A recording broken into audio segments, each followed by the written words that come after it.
চাকরি প্রত্যাশী আমার ভাই ও বোনেরা, আশা করি আপনারা সকলে ভালো আছেন। আমিও ভালো আছি। বাংলাদেশ পরমাণু শক্তি কমিশন সকলে অবগত আছেন যে পরীক্ষার সময়সূচি প্রকাশ করে দিয়েছে। আগামী 26 ও 27 সেপ্টেম্বর কিন্তু 2 ডেটে কিন্তু পরীক্ষা অনুষ্ঠিত হবে, সকলে অবগত আছেন। এখন এইখানে যে পরীক্ষা অনুষ্ঠিত হতে যাচ্ছে, অলরেডি কিন্তু আপনারা এডমিট কার্ড ডাউনলোড করেছেন। এখন এই 3টা পদে যেহেতু পরীক্ষা অনুষ্ঠিত হবে সকলেই জানেন, সেই 3টা পদের পরীক্ষার প্রিপারেশন প্রস্তুতিমূলক একটা সাজেশন রয়েছে। সেটা কীভাবে পাবেন, কতটুকু কমন উপযোগী হবে, আর একটা বিষয়বস্তু হলো পরীক্ষা এমসিকিউ হবে না লিখিত হবে, সেই বিষয়েও আমরা আজকের এই ভিডিওর মাধ্যমে আপনাদের নিয়ে আলোচনা করব। তাই ভিডিওটা শুরু থেকে শেষ পর্যন্ত দেখার চেষ্টা করবেন। ইনশাল্লাহ গুরুত্বপূর্ণ তথ্যবলী বিষয়বলী এই ভিডিওর মাধ্যমে আপনারা জানতে পারবেন।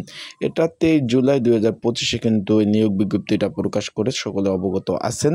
অলরেডি অ্যাডমিট কার্ড কিন্তু আপনারা ডাউনলোড করে ফেলেছেন। এখন এটা কিন্তু রাজস্ব খাতভুক্ত নিয়োগ ছিল। অনেকে আমাকে জিজ্ঞেস করছিলেন, ভাই এটা কি সরকারি চাকরি ছিল কি না?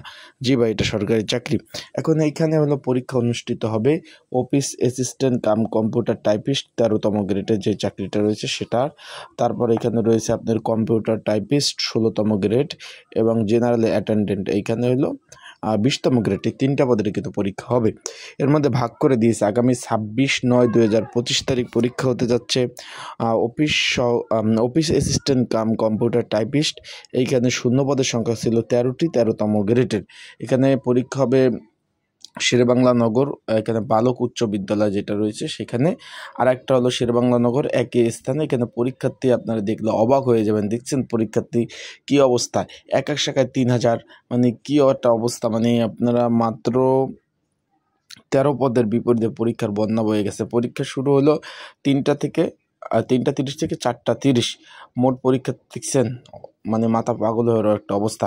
তার দ্বিতীয় পদের পরীক্ষা হলো আপনার কম্পিউটার টাইপিস্ট পদের পরীক্ষা। এখানে শূন্য পদের সংখ্যা হলো 19টি।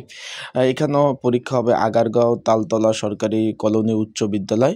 আরেকটা হলো শেরেবাংলা নগর উচ্চ বিদ্যালয় পরীক্ষার্থী। এটার পরীক্ষা হলো 9:30 থেকে 10:30 পর্যন্ত পরীক্ষা হবে। পরীক্ষার্থীর সংখ্যা হলো 7,846 জন পরীক্ষার্থী পরীক্ষা অংশগ্রহণ করবে। যারা পরীক্ষার্থী রয়েছেন, পরীক্ষার প্রিপারেশন প্রস্তুতিমূলক সাজেশন রয়েছে, যে স্ক্রিনের উপর যে নাম্বারটা রয়েছে এই নাম্বারে হোয়াটসঅ্যাপ নাম্বার, মেসেজ করতে পারেন। ডিসক্রিপশন বক্সে নাম্বার রয়েছে, এই নাম্বারে মেসেজ করে আমার কাছ থেকে আপনারা কিন্তু সাজেশনটা কিন্তু সংগ্রহ করে নিতে পারবেন। তারপরে আমরা দেখতে পাচ্ছি যে অফিস অ্যাসিস্ট্যান্ট যে পদটা রয়েছে, এখানে হলো আপনার পরীক্ষার্থী প্রচুর পরীক্ষার্থী। এখানে শূন্য পদের সংখ্যা ছিল 27টি। এখানে সকাল 11:30 থেকে কিন্তু পরীক্ষা অনুষ্ঠিত হবে 12:30, সবে হলো 1 ঘন্টা করে পরীক্ষা অনুষ্ঠিত হবে। এইখানে আপনার পরীক্ষার্থীর সংখ্যা হলো 6557 জন পরীক্ষার্থী পরীক্ষা অংশগ্রহণ করবে।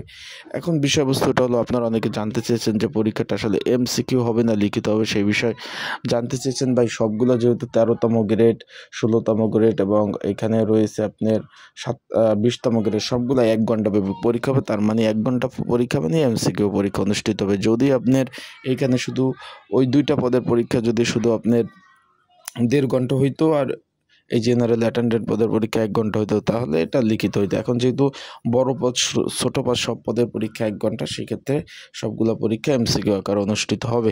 আশা করি বিষয়টা আপনারা বুঝতে পারছেন। ভালো থাকবেন, সুস্থ থাকবেন।